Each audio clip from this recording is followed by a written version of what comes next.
Welcome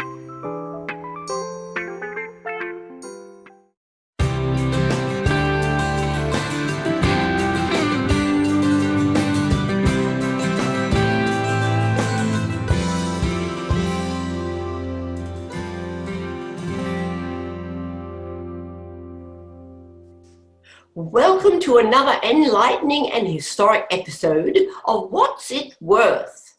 The Antique Appraisal Show on the road from our place to yours.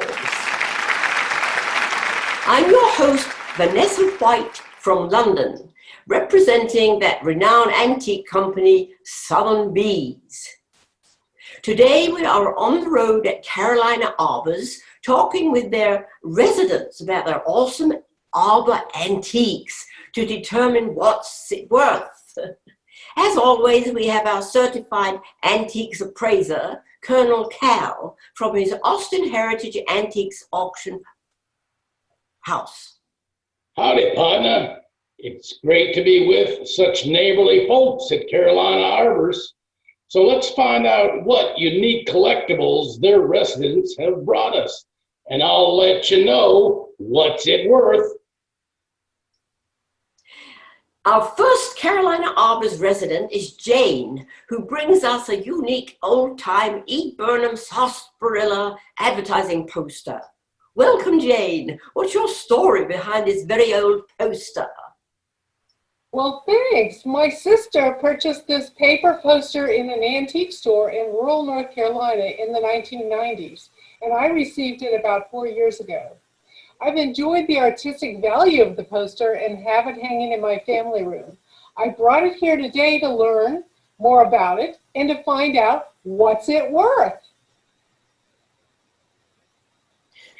Well, Colonel Karl, is sarsaparilla something to quench your thirst at tea time, or is this E. Burnham advertising a pharmaceutical herb that has special medicinal healing properties?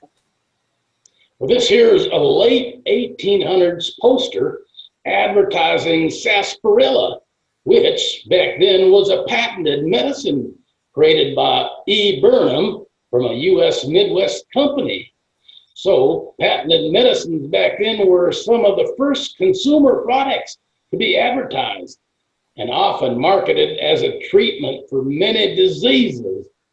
They were frequently emphasizing its exotic ingredients.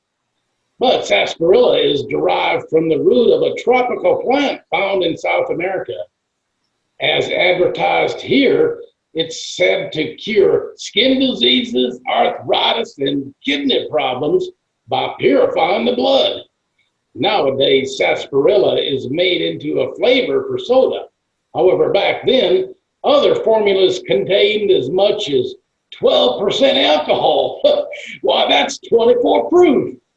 And during the 1920s, the government cracked down on deceptive advertising, and most patented medicines were no longer sold as such. It looks like this here poster was made using a stencil and then hand painted.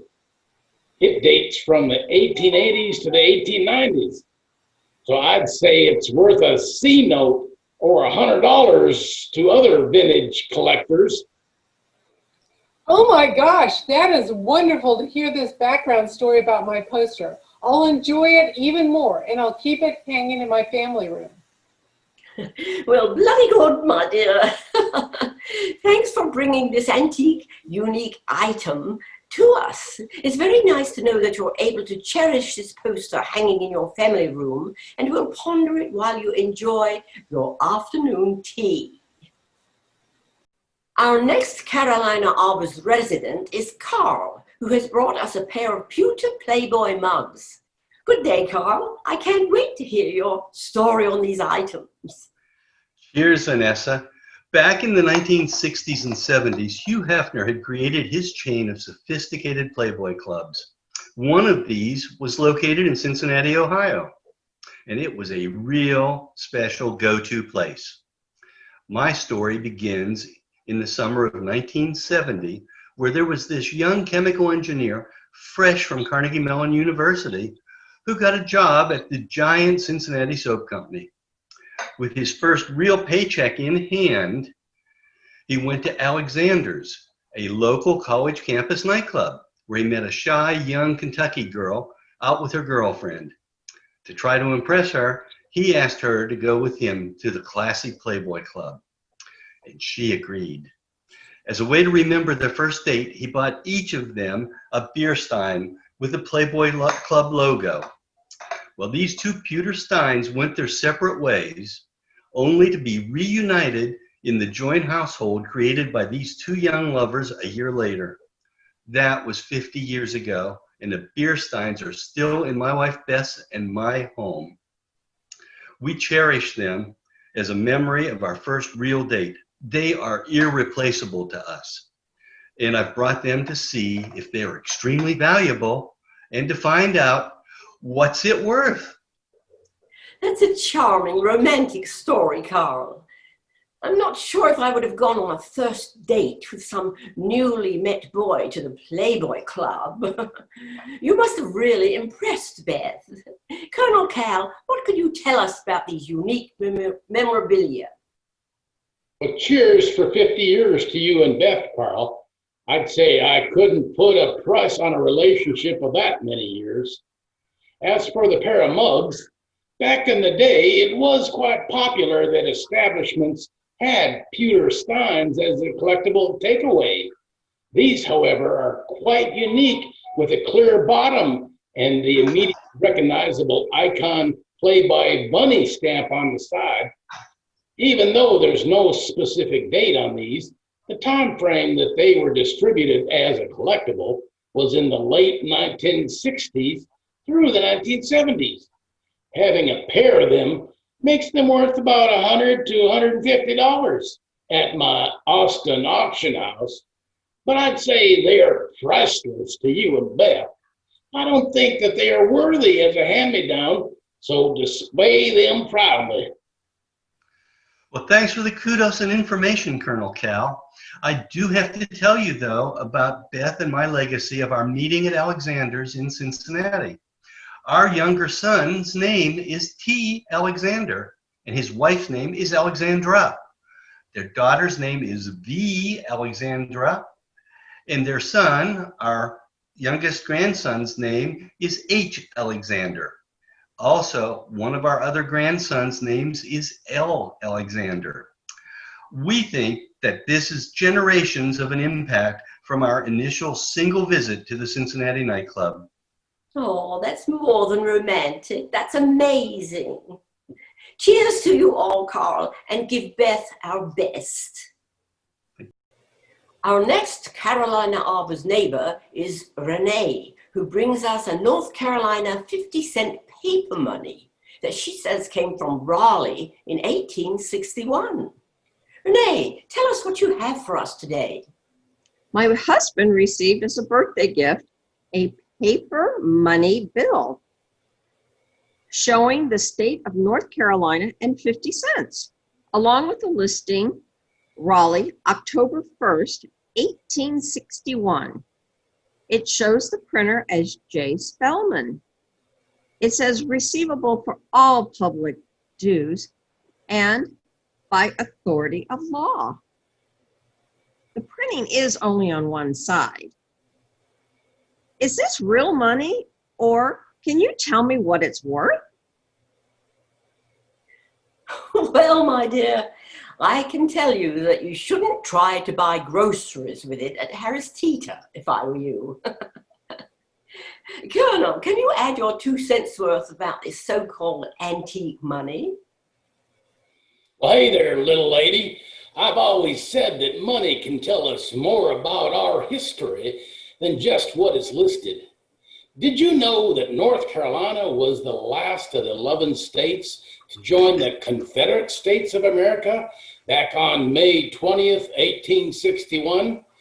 Well, back then, each of the Confederate states were responsible to print their own paper money of the denominations less than $1.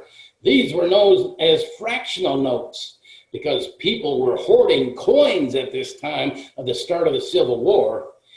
Well, y'all, this here paper money is truly one of the first Confederate paper currencies printed during the Civil War.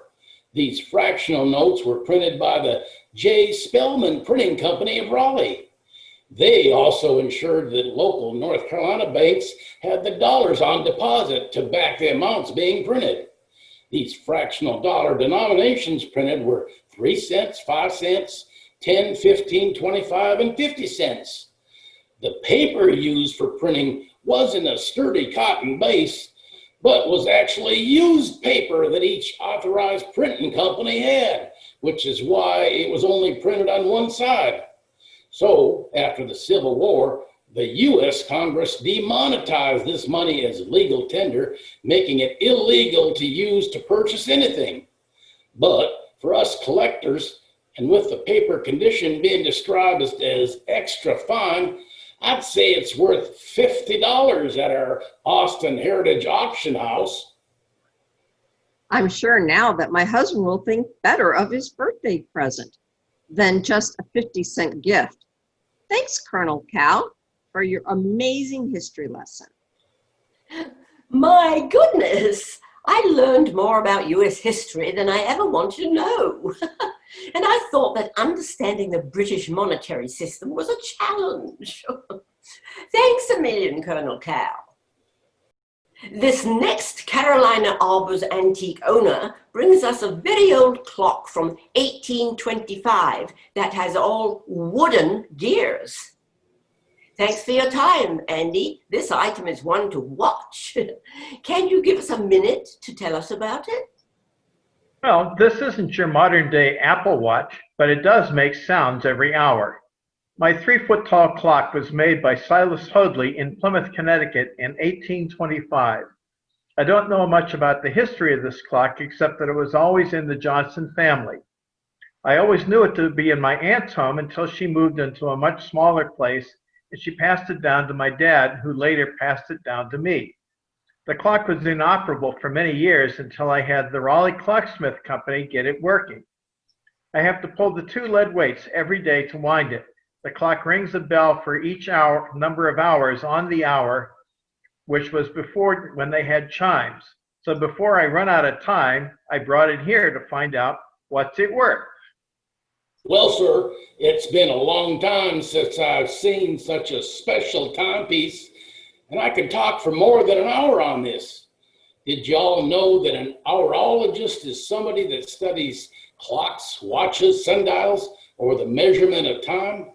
Well, this here early 1800s clock has no metal springs at all, but it's only wooden internal handcrafted clock gears that work. This mahogany shelf clock is powered by 2 lead weights, which were molded by hand. It is meant to be wound on a daily basis, but could run up to 36 hours. With a built-in bell that rings for the number of each hour, this piece of expensive furniture at the time would have been the pride of the man of the household, who would have more than likely been the sole person to wind it.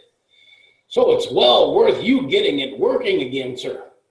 This Silas Hoadley marketed shelf clock was made only from 1825 to 1840. So yours is the earliest of this style, as you've been able to verify. I'd say that other hourologists would pay close to $20,000 for this timepiece and would take pride to wind it every day. I'm so excited to hear this and think that it is well worth my time to bring it to the show to hear that. I will take pride when I slowly wind it every day and keep it going, and will continue to pass it down to my family. I enjoyed watching you boys talk about this item, even though it was only the man of the house who would wind it. But I bet that it was the woman of the house who dusted it weekly. We've run out of time, Andy, so I'll let you go to wind your very special man clock. And lastly, folks, we have a Carolina Arbors resident who brings us what he says is a priceless Old English ceramic pitcher from the Queen of England's collection. Say, Colonel Cal, hold on to your hat for this story. Hello, Kevin. Can you tell us what precious item you're bringing? Well, sure, Vanessa. We found this vase in my grandmother's attic in a box labeled Granny's stuff. So we think it came from my great-great-grandmother who emigrated to the United States in the early 1800s. She had been a maid for one of the royal families. I hope she didn't pinch it. We don't think she did, but we know it's very old. But can you tell me, what's it worth? Oh, this is brilliant, Colonel Karl. You'll need your detective skills to tell us if this is a selected piece of the royal collection of the Queen of England, which would make it really valuable, or just a very old water pitcher. Well, my English friend, this ain't your old English farmhouse ceramic water jug. Why, just notice on the front side the delicate hand painting of a pair of very distinctive Blackburnian warbler nesting birds. Then look at the crafter's mark on the bottom showing Royal Crown. And notice that since it's off-center, we're sure it's one of a kind and not mass-produced. Well, now I'm really intrigued and you're making me very nervous, Colonel Karl. So what else can you tell us, sir? Well, I can tell you, partner, that it's good that proper care has been taken for this piece. This was handmade by the Royal Crown Derby Company in England, which they put their stamp on the bottom. This isn't from the Queen's collection, I'm sorry to say, but it is very valuable. My estimate is that this is fine bone china from the early 1800s, which makes this vintage picture worth at least $8,000 or more. Oh, this is a brilliant find, Colonel Karl. Oh, $8,000. Oh my. Brenda, look what we got. Oh. I dropped my vintage English Royal Crown Derby pitcher on the floor. Now it wouldn't even hold a prayer.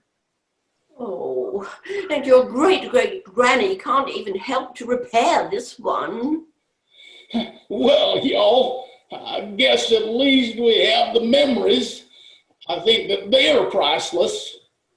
Oh, that brings us to the close of another smart episode of our Antiques Roadshow on the road here at Carolina Arbors. I'm your host, Vanessa White from Sotheby's, with our talented appraiser, the Colonel Karl, out of his Austin Heritage Antiques auction house. So the next time you're thinking of throwing your latest fine collectible item into the rubbish, keep it around so we can tell you what's it worth. Cheers. Until the next time that we're looking at your collectibles, so long, partner.